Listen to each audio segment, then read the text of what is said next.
Nessa sexta-feira, 26 de setembro de 2025, eu tive a honra de participar de uma palestra a respeito da Palestina, aqui na minha cidade, Itajaí, Santa Catarina. Eu sou o Thiago Moretti, o professor tatuado, e vou te mostrar tudo que rolou nesse incrível momento que aconteceu na Univale, aquela mesma universidade que dias atrás sediou um evento da extrema-direita, que a gente criticou bastante, porque não tinha nada a ver com uma instituição de conhecimento. Muito diferente agora dessa palestra que aconteceu da Palestina. Em virtude da Semana do Internacionalista, o curso de Relações Internacionais da Univale, o Centro Acadêmico Anita Garibaldi promoveram várias ações ao longo dessa semana e finalizou com a palestra a respeito da Palestina. E o palestrante foi nada mais nada menos do que o Walid Rabah, presidente da FEPAL, a Federação Árabe Palestina do Brasil. Tive inclusive a oportunidade de conversar com ele, entrevista essa que eu trago para vocês aqui também em primeira mão.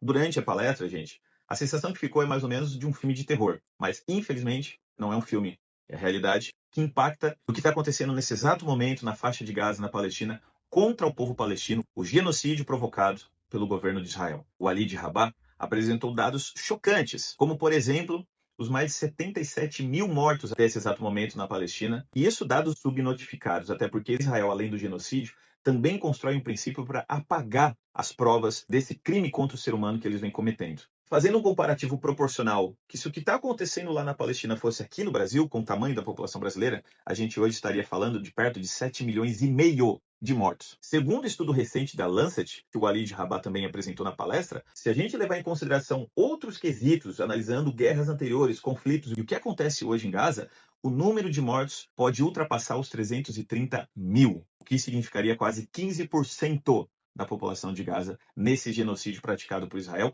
e muito infelizmente defendido por pessoas que atrelam a questão de religião que eles acreditam que estão defendendo. A cada momento, a cada dado numérico que o Walid Rabah apresentava para a gente na palestra, a sensação era de imaginar como que isso está acontecendo ao vivo, em pleno 2025, aos olhos de todo mundo. A quantidade de mortes de jornalistas já supera qualquer outro conflito. A quantidade de mortos de médicos, de profissionais da ONU, da Defesa Civil, muitos deles, gente, em ataques planejados por Israel, que faz ali um bombardeio, e aí espera as equipes de resgate chegarem, os médicos, os jornalistas, e aí vem um segundo ataque. Tudo com o propósito de impedir que as pessoas em Gaza sejam minimamente ajudadas. E a minha preocupação, ao final, em conversar com o Walid Rabah, foi de o que a gente pode fazer para mostrar para as pessoas que o que está acontecendo hoje na Palestina é algo indefensável. O que as pessoas precisariam fazer para entender e lutar contra isso, em defesa de um mínimo princípio de humanidade. Então trago para vocês aqui a entrevista que eu fiz com o Walid Rabah. Olha só o que ele respondeu para a gente. A gente acabou de participar de uma incrível palestra aqui na Univale.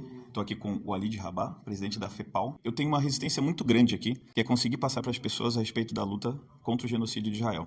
Porque tem uma concepção, na palestra o senhor falou que lá falta anestesia. Eu tenho a sensação de que aqui estamos muito anestesiados. As pessoas parecem que não se impactam com os vídeos, muita gente acha que é desinformação, que é vídeo fake. E tem muito do contexto daquela questão do pentecostal, que as pessoas atrelam a questão religiosa, e tem uma dificuldade enorme de diferenciar o que seria o povo de Israel da Bíblia do atual governo de Israel. Tá aqui em Itajaí, eu recebo muitas falas de pessoas que dizem que eu sou terrorista por apoiar, que eu carrego ódio, que eu sou contra alguma questão religiosa. O que o senhor poderia, se esse vídeo chegasse às pessoas de Santa Catarina, de Itajaí e do Brasil também, que hoje não conseguem ver o que acontece com o povo palestino, quais seriam suas falas para tentar mudar um pouco desse contexto que eles têm? Primeiro de tudo, para as pessoas religiosas, eu diria, e nós temos dito, e eu acho que está chegando, tá? A última pesquisa que nós tivemos conhecimento, metade do público evangélico no Brasil hoje já desaprova Israel e rejeita o genocídio em maior número ainda, que seguramente Deus não manda matar crianças, mulheres e civis inocentes. Seguramente Deus não manda um outro grupo humano exercer um regime supremacista, racista, de apartheid sobre um outro grupo humano. Seguramente não manda bombardear os seus hospitais, seguramente não manda bombardear suas escolas, não manda produzir feridos em escala industrial, não manda que impeça de ter anestesia e as crianças que precisam ser amputadas acordem no meio da amputação porque não tem anestésico suficiente e somente parcialmente ele é aplicado para poupá-lo. Então, Deus não tem nada a ver com isso. Deus, inclusive, não escolhe um grupo humano em detrimento do restante da humanidade. Esse é o Deus étnico da antiguidade e que, no Velho Testamento, infelizmente, fica mal definido. E aí, usurários da fé, como os vendilhões do templo modernos, capitaneados por Netanyahu, o novo Caifás, que presidiu o Sinédrio, que condena Jesus Cristo à morte, porque Jesus Cristo disse que Deus era para todos, E Caifás queria que fosse só para o grupo dele que ganhava dinheiro como vendilhão do templo. E Jesus vai para a crucificação, ou melhor dizendo, é capturado e condenado a ser crucificado quando ele chicoteia justamente os vendilhões do templo, que eram os cambistas daquele momento, equivalentes aos banqueiros de hoje, aos bilionários de hoje, que por acaso financiam o genocídio na Palestina. Primeiro, eu diria isso. Segundo, eu diria que, independentemente de você ser uma pessoa conservadora no Brasil ou em qualquer outro lugar do mundo, você não é obrigado a apoiar o genocídio na Palestina. Se você fosse conservador em 44, 43, 42, 41, durante a Segunda Guerra Mundial, você não era obrigado a estar com o Hitler porque ele se apropriava do conceito e da visão conservadora e de direita. Você poderia ser contra e muitos foram contra. E, finalmente, diante de um genocídio, qualquer pessoa deve ter a consciência necessária de que o extermínio de pessoas, independentemente do que elas pensem politicamente, primeiro, é proibido por lei nacional, é proibido pelo direito internacional, proibido pelas resoluções da ONU e proibido por Deus. Se as pessoas compreenderem isso, elas vão ser contra o genocídio. E não se deixem manipular por gente que ganha dinheiro com armas israelenses, que ganha dinheiro matando pessoas, que ganha dinheiro com armas israelenses que servem ao crime organizado, que servem a bandas podres, a minoria, diga-se de passagem, do espectro da segurança pública. E não permitam que pessoas que sequestram a percepção falem por vocês. Se isso tudo for feito, seguramente ganhará o povo palestino, ganhará a humanidade, ganhará o povo israelense que não quer continuar sendo matador de criança e ganhará o judaísmo que não quer ser uma fé religiosa que justifique um extermínio humano, um genocídio ao vivo.